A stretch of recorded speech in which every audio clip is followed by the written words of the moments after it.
Praise the Lord. It's always a great joy to be worshiping the Lord in Sunday service. I welcome everybody who is watching live and who are present physically. We are very glad to have you. మరి ప్రతి ఆదివారము దేవుడి సన్నిధిలో ఈలాగున ఆరాధించడము అది ఎంతో గొప్ప విషయము. అయితే ఈరోజు క్రొత్తగా వచ్చిన వారికి మరి అందరికీ కూడా మరొకసారి వందనాలు తెలియజేస్తున్నాను. Last week I was sharing about tithing and offerings. I was laying the foundation. Today I am going to go deeper into the word about what happens when you give your tithes and offerings to the Lord. మరి పోయిన వారం కూడా ప్రభువుకి ఇవ్వడము అర్పణలు అర్పించడం గురించి నేర్చుకున్నాము. మరి అదే విషయం గురించి ఈ వారం కూడా మరి ఇంకా కొంచెం లోతుగా దేవుడికి ఇస్తే ఎలాగో ఆశీర్వదించబడతామో తెలుసుకుందాం. So I was telling that when in the story of Abraham and Melchizedek, when Abraham gave the tenth of everything that he has won from the war, he gave it out of the heart of thanksgiving and out of honoring God. So tithing was born through Abraham that time, and it was introduced to us in Bible. చూడండి, అబ్రహాము యుద్ధంలో గెలిచిన దాంట్లో వచ్చిన సంపద అంతట్లో నుండి 10వ వంతు ఆ యొక్క షాలేము రాజుకు ఇవ్వడం జరిగింది. సో అక్కడి నుండి మనము ఈ యొక్క ఇవ్వడము దశమ భాగము వీటిని గురించి మనం నేర్చుకుంటున్నాం. And there is always a debate going on, brother, is tithing old covenant or new covenant? I would like to tell you that tithing is neither old covenant or new covenant. It is an Abrahamic covenant, and God liked this idea and he placed that idea into the law of Moses. మరి చాలామంది వాదిస్తూ ఉంటారు, మరి ఒక దశమ భాగం ఇవ్వడం అనేది పాత నిబంధన కొత్త నిబంధనలో ఉందా అని. ఇది పాత కొత్త నిబంధన కంటే ముందుగానే అబ్రహాము మరి ధర్మశాస్త్రానికి ముందుగానే ఇది ఆయన ఆచరించుచూ ఉన్నాడు. దేవుడు దానిని మెచ్చి ఆ యొక్క నిబంధనలో కూడా దాన్ని జత చేశాడు. So tithing did not come from tradition or rules and regulation, but it has been founded on the heart of thanksgiving that God has placed me in this position and God has given me this victory over people, so that Abraham gave tenth of everything to the Lord. చూడండి, ఈ ఇవ్వడం అనేది ఒక ఆచారబద్ధంగా ఉండకూడదు, కానీ మరి దేవుడు మనకిచ్చిన వాటిని బట్టి కృతజ్ఞత కలిగి సంతోషంతో ప్రభువుకి ఇవ్వాలి. అయితే అబ్రహాము అటువంటి ఇచ్చే మనసు కలిగిన వాడుగా మనం చూస్తున్నాం. So we will talk about few scriptures where God talks about giving and how and what happens when you give to the Lord. మరి కొన్ని లేఖన భాగాలు గమనించుకుందాము, ప్రభువుకు ఇవ్వడం వలన మనం ఎలాగ ఆశీర్వదించబడతామని. Let's go into Proverbs chapter 3 verse 9. సామెతల గ్రంథము 3వ అధ్యాయము 9వ వచనం చదువుకుందాం. అందరం బైబిల్స్ తీద్దాం. Proverbs chapter 3 verse 9. It says, honor the Lord with your wealth, with the first fruits of all your crops. అప్పుడు నీ కోట్లలో ధాన్యము సమృద్ధిగాను ఉండునట్లుగా గానుగలో నుండి క్రొత్త ద్రాక్షారసము పైకి పొర్లులాగున నీవు నీ రాబడి అంతటిలో ప్రథమ ఫలమును నీ ఆస్తి భాగములో నుండి ఇచ్చి యెహోవాను గణపరచుడి. Hallelujah. So here wealth is the Lord, here it is saying, this verse is saying, honor the Lord with your wealth. Wealth here not just means money. It means your property, it means your gold, it means everything that you have, and it's Bible is saying honor the Lord with your wealth. ఇక్కడ ప్రభువు నీవు కలిగి ఉన్న ఆస్తి భాగములో నుండి ఇచ్చి ప్రభువును గణపరచాలి అని వ్రాయబడి ఉంది. With the first fruits of your crops, not leftovers. చూడండి, ప్రథమ ఫలములో నుండి నీ పంట ప్రథమ ఫలంలో నుండి ఇవ్వాలి, కానీ చివరకు మిగిలిన దాన్ని కాదు. The Lord says, you honor me and I will honor you back. మరి ప్రభు అంటున్నాడు, నీవు నన్ను గణపరిచిన విధముగానే తిరిగి నేను నిన్ను గణపరిచేదను అని.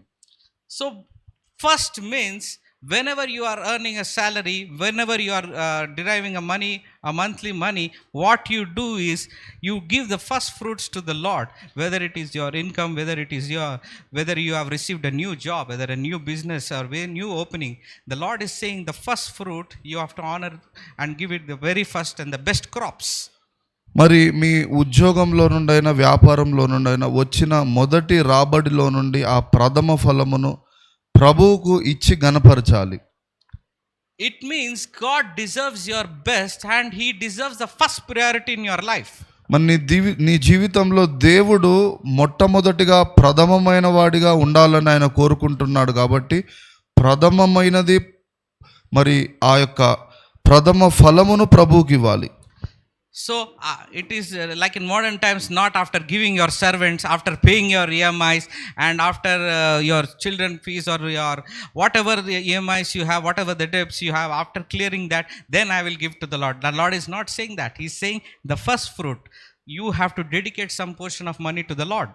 చూడండి, నీ ఇంట్లో ఉన్న ఖర్చులన్నిటినీ మరి వాటన్నిటికీ కట్టేసి అన్ని బిల్స్ పే చేసి ఏదో మిగిలిన దాంట్లో నుండి ఇవ్వడం కాదు, కానీ ప్రథమ ఫలము అంటే మొదటి స్థానము ప్రభువుకి ఇవ్వాలి. So what happens when you give your wealth? For example, let me give you one example so that you can understand. If how many of you like ice cream here? ఎంతమందికి ఐస్ క్రీమ్ అంటే ఇష్టం లేదు? Some people are not lifting hand, but they like ice cream. So if I am offering you an ice cream, how it will look if I take the ice cream and I take it and I lick it and give it to you? చూడండి, మీకు ice cream అంటే ఇష్టం కాబట్టి నేను ఒక ice cream కొని అది కొంచెం నేను దాన్ని ఎంగిల్ చేసి మీకు ఇస్తే ఎలా ఉంటుంది? Will you accept it? అది మీరు అంగీకరించారు You కదా. say, "Don't, what is this? I don't want such ice cream. I want neatly wrapped and fresh one." మరి సీల్ ఓపెన్ చేయని కొత్త ఐస్ క్రీమ్ అయితేనే నేను తీసుకుంటాను అంటాం మనం. Same way, God wants the first fruits to and He sees your heart, whether you are honoring God with your wealth. మరి ప్రభువు నీ హృదయాన్ని చూస్తూ ఉంటాడు. మరి నీవు ఆ యొక్క సంపద ద్వారా కూడా దేవుణ్ణి గణపరుస్తున్నావా లేవా అన్నది చూస్తూ ఉంటాడు. So when you give your wealth and when you give your first fruits, ask me what will happen. మరి ఒకవేళ మనము ప్రభువుకు ప్రథమ ఫలం ఇచ్చి గణపరిచినట్లయితే ఏం జరుగుతుంది? In the next verse, you can see what happens. Proverbs chapter 3 verse 10, it says, "Then your barns will be filled to overflowing and your vats will brim with new wine." ప్రభువుకు మనం ఇవ్వడం వలన ఏం జరుగుతుందంటే సామెతలు 3వ అధ్యాయం 10వ వచనం, అప్పుడు నీ కోట్లలో ధాన్యము సమృద్ధిగా ఉండును, నీ గానుగలలో నుండి క్రొత్త ద్రాక్షారసము పైకి పొర్లి పారును.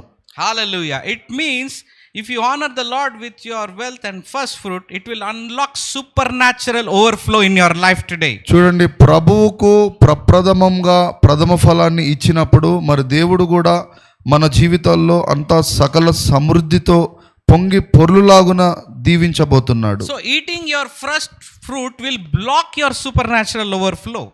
మరి ప్రథమ ఫలము మనమే తీసుకొని ఖర్చు పెట్టడం వలన ఆ యొక్క సమృద్ధి ఆశీర్వాదాలను మనం పొందలేకపోతున్నాం. So honoring the Lord with your wealth, with your first fruit, it shows God your attitude. ప్రథమ ఫలము ప్రభువుకు ఇవ్వడం వలన నీ హృదయములో దేవుడికే మొదటి స్థానము ఇవ్వడం అననే వైఖరి ప్రభువు కనుగొంటున్నాడు. So many people eat something which they are not supposed to eat and they block supernatural overflow in their life. కొన్నిసార్లు మనము మరి మనది కానిది ఏదో దానిని కూడా మనము అనుభవించి ఖర్చు పెట్టుకొని దైవ ఆశీర్వాదాలు కోల్పోతున్నాము. Adam and Eve were given everything in the Garden of Eden. Everything that they need was provided to them. But they ate something which they were not supposed to eat. But when they ate it, it brought every hard work, labor, toil, sweat. Through sweat and hard work, they started earning. And through sweat and hard work, they started to live their life. ఆదాము అవ్వల కొరకు మరి దేవుడు ఆ ఏదెను వనంలో అన్ని ఫలాలను కూడా వారు భుజించవచ్చు అని ప్రభు ఆజ్ఞాపించాడు. అయితే ఒక్క ఫలముగా ఆ యొక్క ఫలము జ్ఞానము మంచి చెడులను ఇచ్చే ఆ యొక్క ఫలాన్ని ముట్టుకోవద్దని అన్నప్పుడు వారు దానినే మరి భుజించినప్పుడు వారు ఆశీర్వాదాలన్నీ కూడా కోల్పోయి శాపగ్రస్తులుగా మారిపోయారు. From sweatless labor and a luxurious and a comfortable life, they went into hard work, laborious, hard working, sweating and toiling and fruitless labor. మరి చక్కని ఆశీర్వాదకరమైన మరి ప్రశాంతమైన సమృద్ధి గల జీవితంలో నుండి వారు ఆజ్ఞను అతిక్రమించుట వలన మరి బాధాకరమైన ఆ యొక్క ఎంతో నొప్పితో కూడిన ఆ జీవితంలోనికి వారు అడుగు పెట్టారు. So problem with believers in general is they have a very fear mindset that if I give, to the Lord, and they have this fear, if I give something to the Lord, I may go into debts. Who will look after my family? All this fear enters in their mind and they withhold it. చాలామంది భయపడుతూ ఉంటారు, మరి నాకున్నది ఆ దేవుడికి ఇస్తూ ఉంటే మరి నా ఖర్చులు ఎలా తీర్చబడతాయి అన్న భయంలో వారు ఉంటూ ఉంటారు. But the tithing was introduced so that you don't be in that situation, because once you start giving, you will multiply. You will not stay there. From slowly you will grow. If you are living in a financially low situation, little by little God will keep you honoring. It is the kingdom principle. It's a covenant. చూడండి, దేవుడి రాజ్యంలో మరి దేవుడు మనలను సకల సమృద్ధితో దీవించడానికే ఈ యొక్క కానుకలను అర్పణలను దేవుడు ఈ ఆజ్ఞలను ఉంచాడు. మరి అవన్నీ ఇస్తూ ఉన్నప్పుడు మనము సమృద్ధిని, ఆ యొక్క పంటను మనం చూడబోతున్నాం. So let me give you one small example. For example, if you have a 6,000 rupees salary. ఒక ఉదాహరణ, మీకు ఒక 6,000 రూపాయల జీతం ఉందనుకోండి. How much is the 10% of 6,000? దాంట్లో 10వ వంతు ఎంత? 600. So 600 tithe you are giving. You are saying, God, I am grateful for this job of 6,000 what you have given me, and I give 600 to you out of heart thanksgiving, and give it to you because you have given me this job. When you do that, మరి ప్రభువా, ఈ యొక్క 6,000 రూపాయల జీతం నీవిచ్చిందే కాబట్టి దాంట్లో నుండి నేను 600 రూపాయలు ఇదిగో కానుకగా నేను ఇస్తున్నాను అని మనం ఇచ్చినప్పుడు, and when you start giving tithe, over the period of time you get promotion and your salary becomes 60,000, for example. అయితే ప్రభు ఎంత గొప్పవాడంటే, మరి నీ యొక్క అర్పణను గౌరవించి మరి నీకు ఇంకా కూడా మరి ప్రమోషన్ వచ్చేలాగున దానికి 10ంతలు దీవెనను పొందుకునే విధంగా ప్రభు మార్గాలు తెరుస్తాడు. So how your salary becomes 60,000, then what is the 10% of 60,000? మరి అప్పుడు ఒక 60,000 రూపాయల జీతం వచ్చిందనుకోండి, దాంట్లో నుండి 10% ఎంత? 6,000. So you again say, God, thank you, Jesus. I have started with 6,000. I have ended up 60,000. Now I am giving you the 10% of this 6,000. And God sees He is so faithful to me. Whatever He is earning, He is giving to me. And God blesses you. And from 60,000, you go up to 6 lakhs. అయితే నువ్వు దాంట్లో కూడా నీకు ఇచ్చిన ఆ 10 మరి అన్నిట్లో నువ్వు నమ్మకంగా ఉన్నప్పుడు దేవుడు నిన్ను అంతకంతా ఇంకా 10 రెట్లు నేను హెచ్చించబోతున్నాడు. So once you get 6 lakh salary, how much is your 10%? 60,000. So 60,000, then problem comes. Oh my God, 60,000. Abba, 60,000 I have to give. It is my last take home, Lord. How can I give 60,000? 60,000 రూపాయలు ఇవ్వాలి అని అంటే నేను ఎలా ఇవ్వగలను? ఒకప్పుడు అది నా జీతం ఉండేది, అలా అనుకుంటూ ఉంటాం. But you are very scared to give 60,000 because you were never giving that kind of money. It requires lot of faith and lot of willpower to give that money. So you reluctantly somehow you give that 60,000. ఏదో ఒక బాధగా, దిగులుగా కొన్నిసార్లు అలా మనం ఇస్తూ ఉంటాము దేవుడికి. Then you pray in the church and the pastor looks at you and you start crying. కొన్నిసార్లు ఏదో బాధతో, ఏడుపుతో మనం ఇస్తూ ఉంటాము. So pastor will feel, oh my God, my congregation is so with a heart of thanksgiving they are crying, but deep down their heart they feel, oh my God, 60,000 rupees is going off from my pocket. అయితే వాళ్ళు ఏడుస్తూ కన్నీరు గారుస్తూ వాళ్ళు ఇస్తూ ఉంటే మరి సేవకుడు అనుకుంటుంటాడు అది ఆత్మ ఆవేశంతో వారు అలా కన్నీళ్ళు విడుస్తున్నారు అనుకుంటూ ఉంటారు, కానీ అలా బాధతో అతను అనుకోవట్లేదు. So now comes a very dangerous stage when you also cross that 60,000 and you are getting 60 lakhs. I believe somebody, nothing is difficult for the Lord. If you are starting a business, I believe you will reach there. మన దేవుడికి అసాధ్యమైంది ఏదీ లేదు. నువ్వు ప్రభువుని గణపరుస్తూ ఉన్నప్పుడు దేవుడు అద్భుతం నీ జీవితంలో, నీ వ్యాపారంలో జరిగించగలడు. So if you are earning 60 lakhs, I believe it will be 6 lakhs. 6 lakhs means, hey, no problem. Baba, it is impossible. 6 lakhs, it is next to impossible. I will never give. It will never work out for me. I will not give. Then what happens is you stop your overflow because your faith has been cut off there. You are not able to raise up to the next level. మరి కొన్నిసార్లు అన్ని లక్షల రూపాయలు ఇవ్వాలి అని అంటే మనము వెనకాడినప్పుడు ఆ యొక్క ఉన్నతమైన ప్రభు యొక్క ఆశీర్వాదపు ప్రణాళికలో నుండి మనము తొలగిపోతున్నాం. So the problem here is, what happens is, with that fear of losing that 10%, what the devil is playing with us is, in order you to save that 10% money, what happens is God will create, the devil will create a situation where you lose 90% of your wealth మరి sometimes. అపవాది ఎప్పుడు కూడా మనల్ని భయపెడుతూ ఉంటాడు, ఆ 90% మరి నువ్వు కోల్పోతూ ఉంటావు అని. So because say, for example, if a person is earning around 6 lakh, the wife say, why are you giving 60,000 to church? Why are you doing? If a wife says to the husband, even I am also thinking, why am I giving so much? So what happens is unbelief comes in your family, and you start to live in fear, because if you give money again, I will be in trouble. That is the fear that devil plays with you and enters into that door and causes problems. చూడండి, అపవాది కొన్ని అవిశ్వాసపు మాటలు చెప్పడం వలన మరి ప్రభువుకు ఇచ్చే రీతిగా మనం ఇవ్వలేక వెనకంజ వేస్తూ ఉంటాము.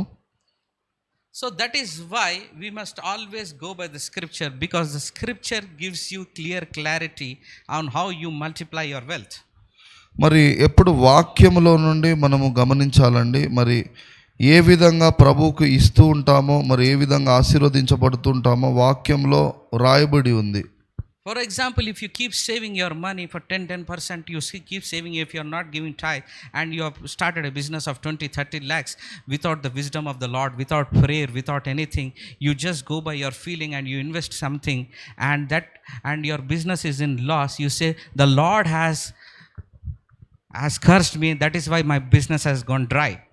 కొన్నిసార్లు మనంతట మనమే కొన్ని సొంత నిర్ణయాలు తీసుకొని వ్యాపారాలు చేసి మరి అందులో ఓడిపోయినప్పుడు ప్రభువు నన్ను కనికరించలేదు అని ఆయన మీద నింద మోపుతూ ఉంటాము. But it is not because of God that you are in that situation, that you lost everything. It is because of your foolishness, because you have not given what you are supposed to give, and you have withhold your 10 for not letting of 10%. You have given the devil loophole, and it has attacked you for your 90%. మరి ప్రభువుకు ఇవ్వాల్సింది మనం ఇవ్వకుండా అలాగా దాన్ని ఆపేసినప్పుడు అపవాది కొన్నిసార్లు మనలను అవిశ్వాసంలోకి నడిపించి మిగతా డబ్బంతా కూడా వ్యర్థమయ్యేటట్లుగా చేస్తూ ఉంటుంది. So we must be very careful. Whatever we are giving, we have to have a heart of thanksgiving. The Lord has blessed me, and He is my source of everything. He is the source of my income. He is the source of my house. He is the source of my property. He is the source of everything that I have. Nothing came to me because of me, but it is you. Then what happens is God blesses you because you have that heart of gratitude, and God always looks at your heart. మరి ప్రభువుని మనము అన్ని విషయములలో కూడా ఘనపరుస్తూ ఉండాలి. ప్రభువా, నేనేమై ఉన్నానో, నా ఉద్యోగము, వ్యాపారము, నేను కలిగి ఉన్నదంతా నీ వలననే కలిగి ఉన్నానని మనము దేవుడికి ఇవ్వడం ద్వారా మరి కృతజ్ఞతలు మరి ఆ భావాన్ని వ్యక్తపరచాలి.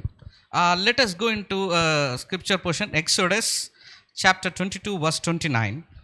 నిర్గమకాండము 22వ అధ్యాయము 29వ వచనం. It says, don't be stingy as your van vats fill up. Dedicate your firstborn sons to me. నీ మొదటి సస్య ద్రవ్యములను అర్పింప తడపు చేయకూడదు, నీ కుమారులలో జ్యేష్ఠుని నాకు అర్పింపవలెను. Hallelujah. Let me give you one. If you understand this, your entire thinking pattern will change what I am going to say now. If your giving shows your attitude, for example, you give your tithe with thanksgiving and with the honor that you are blessed, what happens? The truth is, you feel that you will be blessed. No. When you give, your generations will be blessed. చూడండి, మరి ఇక్కడ వాక్యంలో నుండి ఒక విషయం గమనించాలి. నీవు ప్రభువుకి ఇచ్చే అర్పణలను బట్టి నీవు మాత్రమే దీవించబడతావు అని అనుకోకూడదు. నీ తరతరములకు కూడా ఆ దీవెన మరి పని చేస్తూ ఉంటుంది. You may ask me, how do you know this, pastor? Where it is written? మరి ఇది ఎక్కడ రాయబడి ఉందని మీరు నన్ను అడిగినట్లయితే, if you go into the New Testament, Hebrews chapter 7 verse 9, it says, Hebrews chapter 7 verse 9, it says, and as I may say so, Levi also, who received tithe, paid tithes in Abraham. మరి అక్కడ హెబ్రీలకు రాసిన పత్రిక 7వ అధ్యాయము 9వ వచనంలో రాయబడి ఉంది. అంతేకాక ఒక విధమున చెప్పిన ఎడల 10వ వంతులను పుచ్చుకొను లేవియు అబ్రహాము ద్వారా దశమాంశములను ఇచ్చెను. Hallelujah. So when Abraham tithed, Levi was still not born. The tribe of Levi was not yet born. చూడండి, First Abraham came, then Isaac, Jacob and Levi, they went to Egypt and they came out of that and 10 command was given. You know the story. ఈ లేవీయులు వీళ్ళంతా కూడా మరి మోషే కాలంలో వీళ్ళు ఉన్నారు. మరి వాటి ధర్మశాస్త్రానికి ముందుగానే అబ్రహాము ఆయన జీవించుచున్నాడు. So the tithing was introduced into the law of Moses. It was kept into the law of Moses from Abraham's tithe. So, but notice one thing: Abraham, when he tithed, he had no children. అయితే అబ్రహాము ఆ 10వ వంతు ఇచ్చే ఆ సమయంలో అబ్రహాముకి మరి గర్భఫలం ఇంకా కలగలేదు. Abraham had no children, but when Abraham gave his tenth of everything, there's something supernatural happened. There was a generation in him. It was there in his, from Abraham, he became Abraham. చూడండి, అబ్రహాము ప్రభువుకి ఇవ్వడం ఎప్పుడైతే నేర్చుకున్నాడో దేవుడు దాన్ని గమనించి Abram నుండి అబ్రహాము అని పిలువబడ్డాడు. If you look at Hebrews same chapter in verse 10, it says, because when Melchizedek met Abraham, Levi was still in the body of his ancestors. హెబ్రీలకు రాసిన పత్రిక 7వ అధ్యాయం 10వ వచనం, ఏలయనగా మెల్కీసెదెకు అబ్రహామును కలిసి కొనున్నప్పుడు లేవి ఇంకను తన పితరుని గర్భములో ఉండెను. So not only you who are going to be blessed, but through you the generation that comes after will be blessed. How many of you people are unmarried here? ఇక్కడ మరి If anybody of you are unmarried here, by giving your tithe, what you are doing is still the child which is in you, which is going to come in the future, the tithing helps you, and that blessing will get forwarded to the next generation. చూడండి, ప్రభువుకు మనం ఇవ్వడం వలన మరి మన తరతరముల వారికి కూడా మనం ఆశీర్వాదకరంగా ఉండగలము. So amazing thing here, what happened is Abraham gave tithe, and you have no idea that Levi's tribe was also blessed. చూడండి, అబ్రహాం ఇచ్చిన ఆశీర్వాదాన్ని బట్టి రానున్న తరమైన లేవీయులు కూడా దీవించబడ్డారు. So by your 10%, whatever the tithe you are giving out of heart of thanksgiving and gratitude, your generation will be blessed, and it is called a generational blessing. మరి నీవిచ్చే దానిని బట్టి ప్రభువు నిన్ను మాత్రమే కాదు నీ తరతరములను దీవించబోతున్నాడు. దానినే తరముల దీవెన అని రాయబడి ఉంది. Many people talk about generational curses, from curses to curses, family inherits those generational curses, but this is called generation blessings. From your generation to your children's generation, your children's generation, this blessing of the Lord will be implemented, and you will continue to overflow. మరి చాలాసార్లు వంశ పారంపర్య శాపముల గురించి మనం మాట్లాడుకున్నట్లుగానే ఇక్కడ మరి ప్రభువుకు ఇవ్వడం వలన మనము వంశ పారంపర్య తరతరాల సమృద్ధి ఆశీర్వాదము ప్రభు వాగ్దానం చేస్తున్నాడు. So you are eating of that 10% of those tithe, and what happens is you stop that supernatural overflow in your life, which Adam and Eve did, and it is also repeating, because we are repeating the same mistakes, and we are not going forward in life. చూడండి, మనము ప్రభువుకి ఇవ్వాల్సింది ఇవ్వకపోయినప్పుడు మనము కూడా అనేకుల వల్ల తప్పు చేస్తున్నట్లుగా ఉంటుంది. That day, if as a believer you always depend on your hard work, my hard work, na custom, and I have hard worked and I am doing this. If you always try to boast in yourself that because of your hard work you are getting all these things, you have built all this, what happens is when you depend on yourself you will fail. But when you depend on the Lord, you can read the entire Bible that nobody has ever failed when he was dependent on God's promises.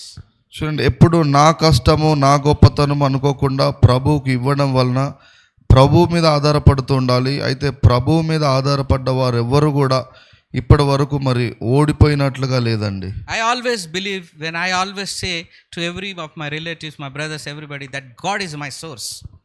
మరి నేను ఎప్పుడు నా సహోదరులకి మరి మా బంధుమిత్రులకు చెప్తూ ఉంటాను, దేవుడే నాకు ఆధారము అని.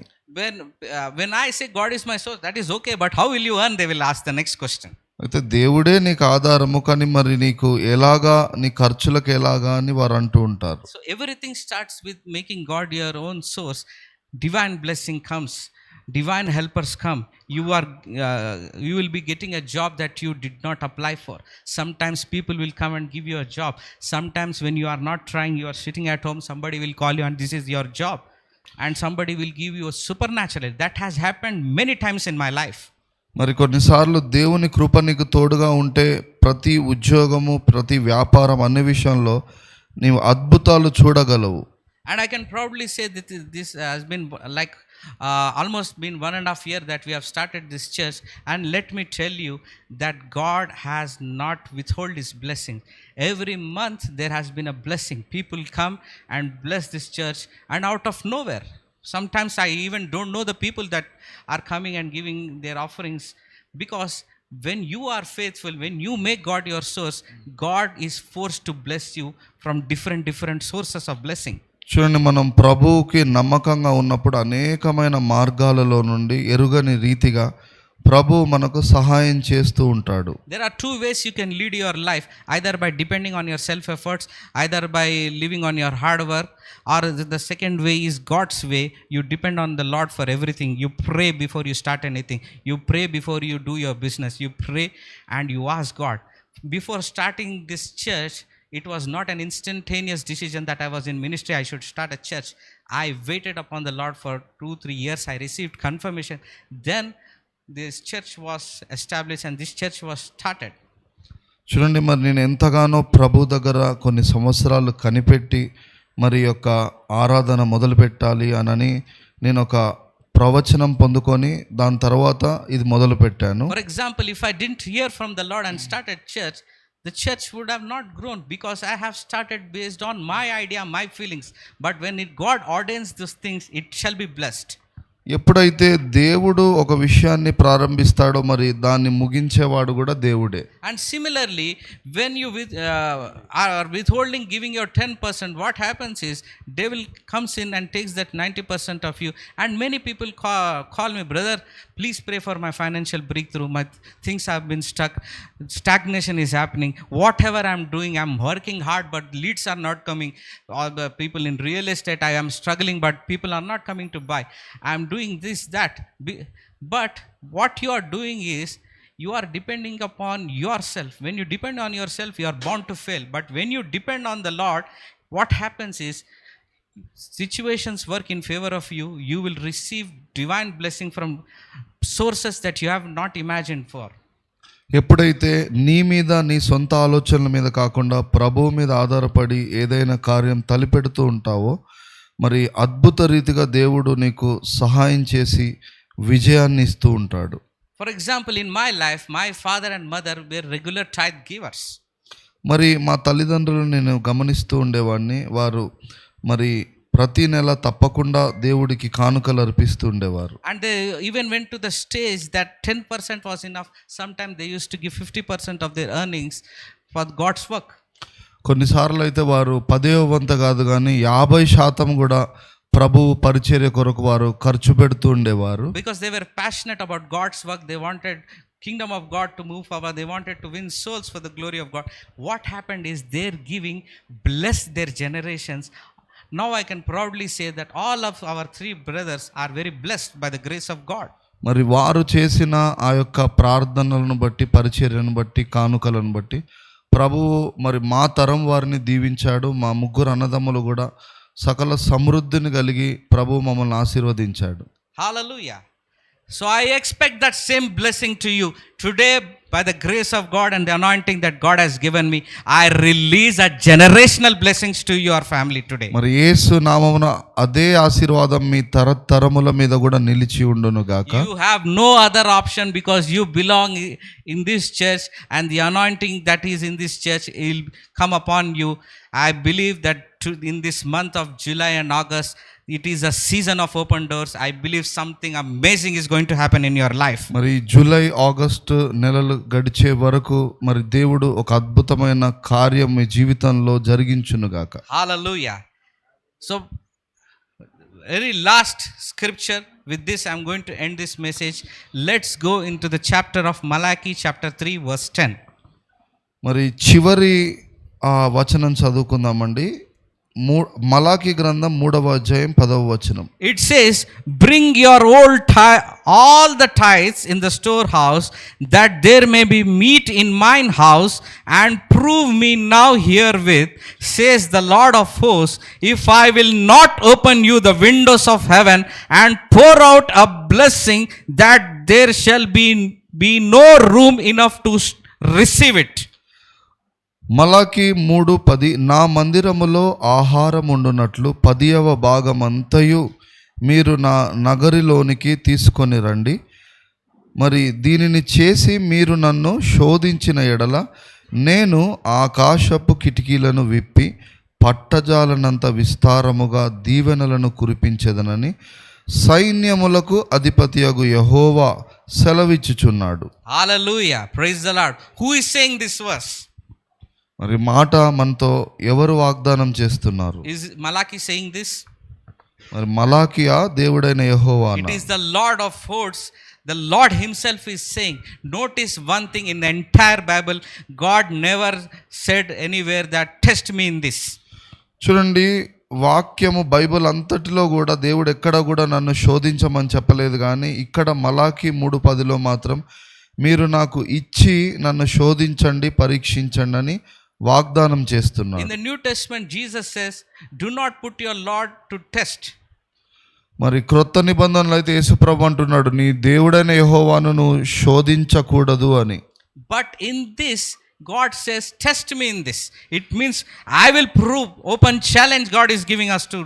కానీ ఇక్కడ దేవుడు సవాలు చేస్తున్నాడు, మీరు నాకు ఇచ్చి నన్ను శోధించండి, నేను మిమ్మల్ని పట్టజాలనంత విస్తారమైన దీవెనలు కుమ్మరిస్తానని. What kind of blessing? A blessing that if, for example, there is a room, there will be no room for the blessing to contain in that room. The room will not be sufficient. It means overflow. మరి ఆకాశపు కిటికీలను విప్పి పట్టజాలనంత విస్తారమైన దీవెనలు కుమ్మరిస్తానని ప్రభు అంటున్నాడు. Hallelujah. So today, where do you store your income? మరి ఈరోజు నీ రాబడిని నీవు ఎక్కడ దాచిపెడుతున్నావు? I prophesy to you in the name of Jesus, in your bank account there will be no room enough to store the wealth. మరి యేసు నామములో నేను ప్రకటిస్తున్నాను, నీవు పట్టజాలనంత ధనము ప్రభువు నీకు ఇచ్చునుగా. You will be forced into creating a new account for the wealth, which is full year you will transfer the wealth. That kind of blessing God is talking about. మరి పట్టజాలనంత గొప్ప సమృద్ధి ఆశీర్వాదం ప్రభువు నీకు ఇచ్చునుగాక. Hallelujah. And what happens? Next verse, Malachi chapter 3 verse 11. When God says test me in this, and the next thing what he says is, and I will, in the 11th verse he says, and I will rebuke the devourer for your sakes, and he shall not destroy the fruits of your ground, neither shall your vine cast her fruit before the time in the field, says the Lord of hosts. మరి మలాకి 3:11 వచనం, మీ పంటను పాడు చేయి పురుగులను నేను గద్దింతును, అవి మీ భూమి పంటను నాశనము చేయవు, పొలములోని ద్రాక్ష చెట్లు గొడ్డుపోవని సైన్యములకు అధిపతియగు యెహోవా సెలవిచ్చుచున్నాడు. Not only God says that he will bless you abundantly, that there will be no room enough to store it. Secondly, he says, if a devil is attacking your finances, for example, if your children are looking for a job and if they lost their job, they are on layoff, or they are in a crisis situation, he will say, he will rebuke the devourer for your children's sake and your generation's sake. And whatever you have stored, he will rebuke it, and the devil will not be able to touch it, says the Lord. మరి దేవుడు వాగ్దానం చేస్తున్నాడు, మరి నీవు కలిగినది ఆ పంట, ఆ ధనమంతటిని కూడా పాడు చేయు పరిస్థితులన్నిటిని కూడా మరి నేను వాటిని గద్దిస్తాను, నేను ఆశీర్వదిస్తాను అని ప్రభు వాగ్దానం చేస్తున్నాడు. Hallelujah. First he says, test me in this by bringing your tithe. Secondly he says, I will rebuke the devil. I will also give you a protection for your wealth. మొదటిగా మరి నాకిచ్చి నన్ను శోధించండి, నేను పట్టజాలనంత విస్తారమైన దీవెనలు ఇస్తానని వాగ్దానం చేస్తున్నాడు. ఆ తర్వాత ఆ దీవెనలను, ఆశీర్వాదాలను పాడు చేయు మరి ఆ యొక్క పురుగులను నేను నశింపజేస్తానని దేవుడు వాగ్దానం చేస్తున్నాడు. For example, if you have started a business, you have invested some kind of amount in your business, and whatever the investment money you are doing business, you want to recover it and you want to gain a profit. Every businessman wants to recover the investment that he puts. So God here is saying, before you receive profit, you will not be lost. The profit will come to you, and whatever the attacks that enemy is going to give you, he will protect you from that. మరి నువ్వు ఏ పని, ఏ వ్యాపారం చేసినప్పటికీ కూడా నీకు రాబడి వచ్చేలాగా ప్రభువు చేయబోతున్నాడు. మరి ఆ రాబడిని పాడు చేయు ఆ యొక్క పురుగులను కూడా హతమార్చబోతున్నాడు. Hallelujah. It means you will not fail. అంటే నీవు ఓటమినిగా చూడవు. Before you see profit, you will not fail. మరి విజయాన్ని, ఆశీర్వాదాన్ని చూడకుండా నీవు ఓడిపోవు. Your children will not fail. నీ పిల్లలు కూడా దీవించబడతారు. And everybody in your household will be blessed. మరి నీ కుటుంబం అంతా కూడా ఆశీర్వదించబడుతుంది. And the next verse comes in 12th verse. After all these things, what happens is, and all the nations shall call you blessed, for you shall be a delightsome land, says the Lord of hosts. మరి మలాకి 3:12లోకి వెళ్దాము. అప్పుడు మీ దేశము రమ్యమైన దేశముగా ఉండును గనుక అన్యజనులందరూ మిమ్మును ధన్యులందురని సైన్యములకు అధిపతియగు యెహోవా సెలవిచ్చుచున్నాడు. People teach you that if you don't tithe, what will happen to you? Some people say if you don't tithe, curse will come upon you, accidents will happen, sudden deaths will happen. These are the fear that they induce. But we at the Shekinah Fellowship, we are not going to discuss about curses. We are specifically focused on blessing. What happens when you tithe? What is the kind of blessings that you receive? We are not focused on the curses because we are a blessed generation and we want to see everybody blessed here.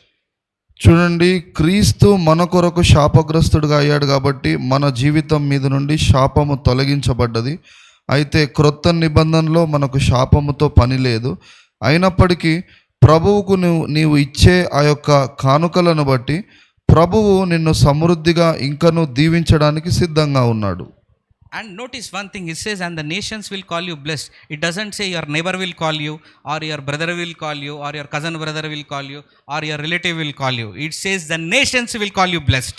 చూడండి, నీవు ప్రభువుకు ఇచ్చే దానిని బట్టి ప్రభువు నిన్ను ఎంత గొప్ప చేయబోతున్నాడంటే, దేశములు నిన్ను గొప్పగా నిన్ను పొగడబోతున్నారు. కానీ ఏదో మీ ఇంటి పక్కన వారు ఎవరో ఒక్కరిద్దరు కాదు, సకల దేశములు నీ వైపు చూసి నిన్ను దేవుడిని బట్టి గణపరచబోతున్నారు. Hallelujah.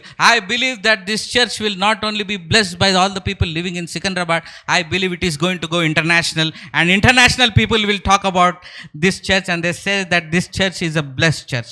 That is the kind of testimony that God wants you and me to have.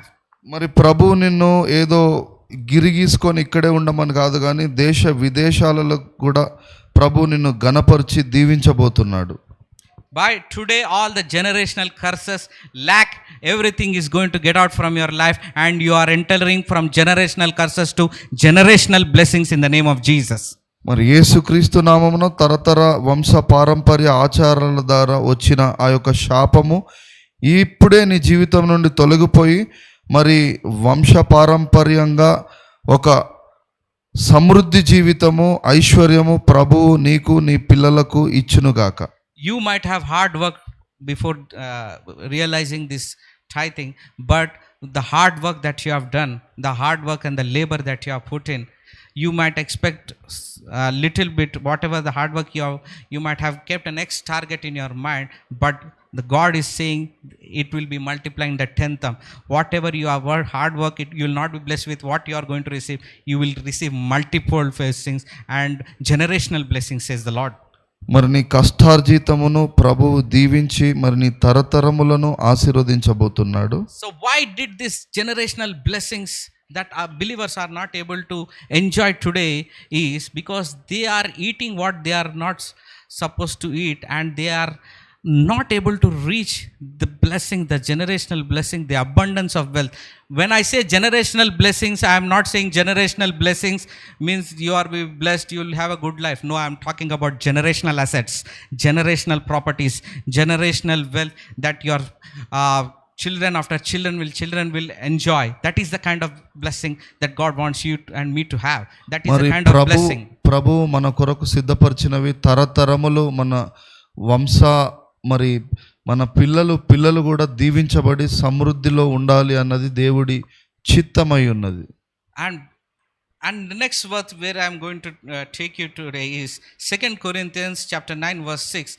It says, remember this, whoever sows sparingly will also reap sparingly, and whoever sows generously will also reap generously. Each of you should give what you have decided in your heart to give, not reluctantly or under compulsion, for God loves a cheerful giver. 2 కొరింథీయులు 9వ అధ్యాయం 6వ వచనం, కొంచెముగా విత్తువాడు కొంచెముగా కోయును, సమృద్ధిగా విత్తువాడు సమృద్ధిగా కోయును అని ఈ విషయమై చెప్పవచ్చును. And each of you, God loves a cheerful giver. He doesn't want somebody to give out of charity, that you not like that. He sees your attitude. And let me tell you one thing, seed does not multiply in your hand. Seed does not multiply in your pocket. Seed multiplies when you sow it. చూడండి, ఒక విత్తనము నీ చేతిలోనో జేబులోనో ఉన్నప్పుడు అది ఫలించదు, కానీ అది సారవంతమైన నేలలో దానిని నాటినప్పుడు అది ఫలిస్తూ ఉంటుంది. So as a preacher, he should not say, if you sow sparingly, judgment and compulsion. A pastor or preacher should not manipulate his congregation to give out of compulsion, out of fear, but the Lord says you should give it a cheerful heart. That is the kind of giving that Lord wants you and me to give. చూడండి, ఏ సేవకుడు కూడా మీరు ఇవ్వాలి అని వాళ్ళని తొందర పెట్టడం కాదు, కానీ ఇచ్చేవారు మరి హృదయంలో మంచి కృతజ్ఞత భావముతో ప్రభువుకి ఇవ్వాలి. So if you give cheerfully, what will happen? If you see in the next verse, in 2 Corinthians chapter 9 verse 8, it says, and God is able to bless you abundantly, so that in all things, at all times, having all that you need, you will abound in every good work. 2 కొరింథీయులు 9వ అధ్యాయం 8వ వచనం, మరియు దేవుడు అన్ని విషయములలోనూ ఎల్లప్పుడూ మీరు సర్వ సమృద్ధి గలవారై సమస్తమైన మంచి కార్యములు చేయుటకు మీకు అనుగ్రహము విస్తరింపజేయగలడు. So it says all things that you need, all things that you work, all things will be abundantly given unto you, says the Lord, when you give your tithes and offerings with a cheerful heart. మరి ప్రభువుకి ఎప్పుడైతే మనము కృతజ్ఞత భావంతో ప్రభువుకు అర్పిస్తూ ఉంటామో సమస్త మంచి కార్యములు చేయుటకు అన్ని విషయములలో మనకు సమృద్ధిని దేవుడు దయచేస్తాడట. Hallelujah. Let us all rise up to our feet. I want to pray a blessing of financial breakthrough in your life. My only prayer and request is for the church congregation is that whatever you are sowing, wherever you are sowing, I'm not telling you to sow into this church. You can give your tithes to any church you belong, where you are blessed, and you see that God will abundantly bless you. చూడండి, ఇదే సంఘములో మీరు ఇవ్వాలి అని కాదు, మీరు ఏ సంఘానికి వెళ్ళినా కూడా అక్కడ కృతజ్ఞత భావంతో మీరు ప్రభువుకి మీ కానుకలను అర్పించినప్పుడు దేవుడు దాన్ని చూస్తున్నాడు, దీవిస్తున్నాడు. So this is the new blessing. This is a new covenant blessing. God says, don't keep the seed in your hand, don't keep the seed in your pocket, sow the seed and see and test God in this, says the Lord Almighty today. మరి విత్తనము సారవంతమైన నేలలో మీరు విత్తినప్పుడు అది మొలకెత్తి ఫలింపజేసేవాడు దేవుడు. Hallelujah. Father, in the name of Jesus, I pray for each and every person who are here physically and who are watching live, Lord. ప్రభా ఇక్కడికి వచ్చిన వారందరినీ లైవ్లో వీక్షిస్తున్న వారందరినీ ప్రభా నీ సన్నిధికి నేను తీసుకొని వస్తున్నాను. I pray, Jesus, that whoever is believing for jobs, new jobs come to them in the name of Jesus. ప్రభా వారి ఉద్యోగాలు విషయంలో అద్భుతం జరిగించండి. And all the people, my relatives, cousins who are living in America, I pray, Jesus, that whatever the situation, whatever the America, Iran war, whatever goes in the world, Lord, our future is not dependent on who is in the White House, but who is in heaven. Our future depends on Him, Lord. ప్రభా మరి మా సహోదరులు దేశ విదేశాలలో ఉన్నారు నాయన, వారందరినీ కూడా ప్రభా పరలోకం నుండి మీరు దర్శించండి, దీవించండి. I pray, Jesus, that you protect them, Lord. Protect from every layoff, every recession, every crisis, every warlike situation, every situation that is going in the world, Lord, because you said in your word that you will protect the devourer for our sake. ప్రభా మేము భయంకరమైన చివరి దినాల్లో ఉన్నాము. అయితే మా సహోదరులందరూ దేశ విదేశాల్లో ఉంటుండగా వారందరినీ రక్షించమని కాపాడమని ప్రార్థిస్తున్నాం. Lord, as you promised me this month, I pray for new jobs and people who are working from many years in the same position, promotions in the name of Jesus. ప్రభా నాయన ఇక్కడికి వచ్చిన వారందరి జీవితంలో మరో కొత్త ప్రమోషన్స్ వారికి కలుగును గాక. New hikes, new increments, new packages, big packages, abundance to hit them in the name of Jesus. వారికి గొప్ప రాబడి యేసు నామమున కలుగును గాక. And your word says our help does not come from people, our help comes from the maker of heaven and earth, through which we lift our hands today. And as we lift our hands today, Lord, to you, Lord, making you our source, Lord, I pray a special blessing be released on the people who are looking for a breakthrough in their lives, Lord. ప్రభు పరలోకం వైపు మేము చేతులెత్తి ప్రార్థిస్తుండగా ఒక నూతనమైన ఆశీర్వాదము విడుదల దయచేయండి. Abraham gave 10th of his tithes out of thanksgiving, Lord. And today, as this church is going there, sowing their seeds and tithes and offerings, Lord, I pray, Jesus, let every generational curses, lack be destroyed in the name of Jesus. The anointing of wealth be transferred in the name of Jesus. యేసు నామమున అబ్రహాము ఆశీర్వాదము వీరందరూ స్వతంత్రించుకొందురుగా. I pray all the generations of them will be blessed abundantly, Lord, that they will not lack, they will not beg, they will not be in lack, but they will be a blessed nation and a blessed and a delightsome land in the name of Jesus. ప్రభువా వీరి తరతరములు దీవించబడి సకల సమృద్ధి ఆశీర్వాదములు వీరు పొందుకొందురుగా. In the mighty name of Jesus, I ask this and I pray every delay to end, every new business that has been started to be blessed. I see many people are starting new businesses here. I pray that Jesus, you bless their businesses, you bless the work of their hands. I pray, Jesus, that profit is coming to you, profits in your business, profits in your income, everything is about to change in the name of Jesus. వచ్చిన ప్రతి ఒక్కరి ఉద్యోగ వ్యాపారాలలో గొప్ప రాబడి దయచేయండి. యేసు నామమును దర్శించి దీవించండి ప్రభువా. In the mighty name of Jesus, I ask this prayer and I declare the month of July and August to the month of season of open doors and season of financial breakthrough in the mighty name of Jesus. ఈ నెల మొదలుకొని గొప్ప ఆశీర్వాదములు వీరిని దర్శించునుగాక. యేసు నామమున ప్రార్థిస్తున్నాం తండ్రి. Amen. Amen. Amen.